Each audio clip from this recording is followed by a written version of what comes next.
오늘의 사연 시작합니다. 안녕하세요. 외국인 여성과 사귀면서 겪었던 재미있고 인상적인 이야기들을 해볼까 하고 이 글을 쓰는 청취자입니다. 우선 저의 여친은 일본 사람입니다. 한국에서 일본어 강사로 일하고 있고 저와는 어학원에서 처음 만났습니다. 여친은 자그마하고 예쁘장한 외모에 일본인 특유의 상냥함이 배어있는 여자이며 검소하고 소박한 생활을 적극적으로 실천하는 사람입니다. 그녀의 부모님은 한국 사람들이 혹여 일본인에게 적대감은 없는지 걱정도 약간은 하고 계시다고 하는데 그녀는 전혀 그런 점을 못 느껴봤다고 대답했다더군요. 사실 그녀 부모님이나 우리 부모님 세대는 잘 알면서 일본이 한국을 식민지배하면서 일어난 일들을 어른들에게 들으며 자랐기에 한국과 일본의 감정이 안 좋다는 것을 잘 알고 계실 것입니다. 하지만 우리 세대는 글로벌 문화에 한창 젖어 있을 시기에 세계화를 접한 세대이고 거리낌 없이 세계의 모든 이들과 친구가 될 마음의 준비가 되어 있기에 역사적 아픔과는 별개로 일본이란 나라의 좋은 점은 받아들이려 노력하고 있습니다. 그리고 젊은 일본인들 역시도 자신들의 나라가 한국을 식민지배하며 저지른 만행에 대해서 후손으로서 미안한 마음을 가지며 우리를 대한다는 것도 알게 되었습니다. 어떻건 저와 저의 여친은 우리들만의 감수성으로 나라와 문화를 넘어서 사랑을 엮어가고 있는 국제 커플입니다. 저의 여친은 한국말도 아주 잘하고 한국 드라마도 좋아합니다. 좋아하는 한국 음식은 갈비탕이며 한국 음식 만들기에도 푹 빠져 있습니다. 얼마 전부터 저와 여친은 주말마다 떡 만들기 수업을 듣고 있는데 지난주에는 다식을 만들었습니다. 여친은 그것을 처음 먹어보았다며 달콤함을 좋아하는 일본인 식성에도 아주 잘 맞는다며 자신의 부모와 친구들에게도 돌아가면 꼭 해주겠다고 하더군요. 저의 여친은 외로움도 많이 타고 말수도 적어서 혼자는 시간이 많은 편인데 저와 사귀기까지도 시간이 무척 많이 걸렸습니다. 더구나 어학원 안에서도 인기가 별로 없는 조용한 강사였기에 그녀의 수업에는 학생들도 별로 없었습니다. 하지만 저는 오히려 조용히 수업할 수 있는 그런 여건이 더 낫다고 생각하며 그녀의 수업을 찾아 들었습니다. 어느 날은 그 수업의 수강생들이 다들 무슨 일이 있었던 것인지 저만 강의실에 앉아 있었고 그런 상황을 그녀가 무척 난감해 했습니다. 어떻건 수업은 해야 하니까 진도를 나가기는 했는데 저와 그녀가 1대1로 수업을 하게 된 연유로 우리는 일어로 많은 대화를 할 수 있었습니다.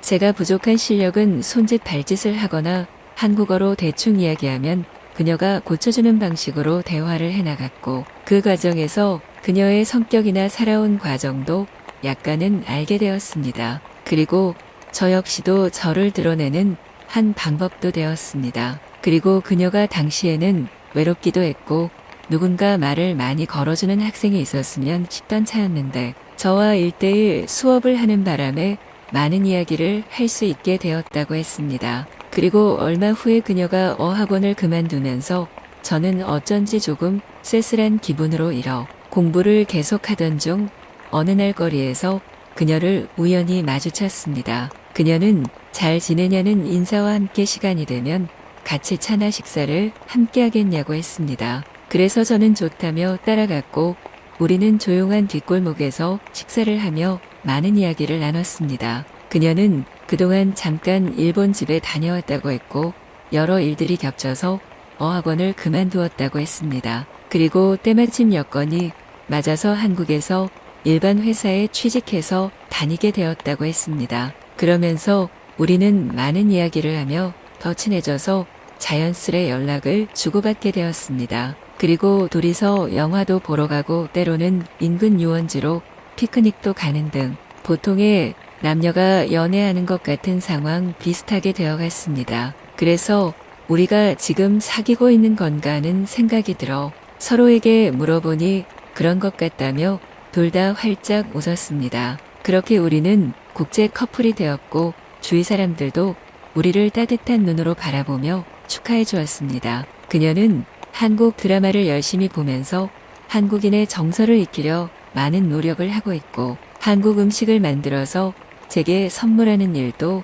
무척 많습니다. 그리고 한국에서 남자를 만나고 젊은 시절의 추억을 풍성하게 만들 수 있게 된 것을 무척 행운이라고 여기고 있습니다. 최근에 저의 부모님은 걱정 반 기대 반으로 그녀를 집으로 초대해서 식사를 함께 하자고 하셨습니다. 제 여친은 집에 와서 우리 식구들과 한 식탁에서 밥을 먹으며 어머니가 담근 김치가 너무 맛있다며 칭찬을 수없이 했습니다. 그리고 식구들이 모두 먹고 난 식탁을 깨끗이 치우고 설거지도 직접 했습니다. 나중에 저의 어머니가 그날 깍두기를 담으려고 사다 놓으신 물을 그녀가 일일이 씻어서 그 많은 깍둑썰기를 다 해놓기까지 했습니다. 그리고 아버지가 화단에 꽃들을 묻혀 가끼며 돌보시는 것을 미리 저에게 들어서 알고는 그날 가져간 화초들을 아버지와 함께 심으며 즐거운 시간을 보냈습니다.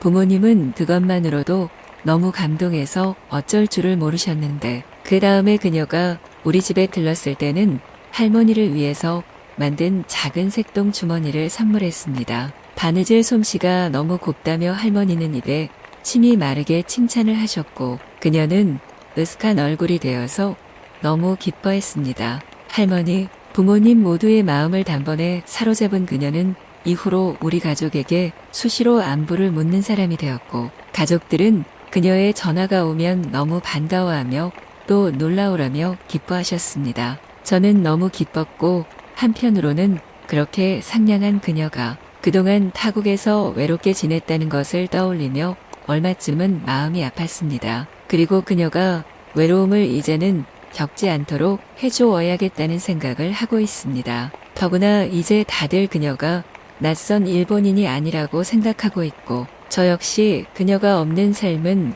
생각해 본 적도 없을 만큼 애틋한 마음이 가득합니다. 그녀는 화사하고 아기자기한 여자이고 주위 사람들에게 많은 배려심을 가지고 이야기하고 정성을 기울입니다. 일본인이지만 한국 문화에 깊은 관심을 기울이는 사람이고 과거에 이 땅에 만들어져 굳어진 일본인의 이미지가 혹여 조금이라도 존재한다면 깨보려고 노력하는 사람입니다. 그리고 일본인으로서 가져온 자부심이나 열정 같은 것을 이제는 한국인과 더불어서 함께 키워나가고 싶어 합니다. 물론 때때로 일본인이어서 겪는 비난이나 따돌림은 아직도 무의식 중에 존재한 것 같다고 그녀는 말합니다. 하지만 그런 것들은 어느 순간이 되면 서서히 지워져 갈 문제이며 저와 그녀가 함께하는 것만으로도 극복책이 될 수 있다고 믿는 사람입니다. 우리는 아직 구체적인 미래 약속은 하지 않았습니다. 하지만 우리가 결혼하겠다고 해서 말리려는 사람은 아직 주위에 없다고 생각합니다. 그만큼 많은 노력들을 우리가 해왔고 앞으로도 해나갈 생각이며 만약 서로가 인생의 동반자가 된다면 우리 2세들에게도 한국과 일본의 융화를 위해서 더 많은 노력을 기울여야 할 것입니다. 개인의 사랑으로 시작되었는데 어쩌다 보니 우리가 아주 큰 사명이라도 짊어진 것 같아서 기분이 쑥스럽네요. 하여간 모든 국제 커플들 파이팅 합시다.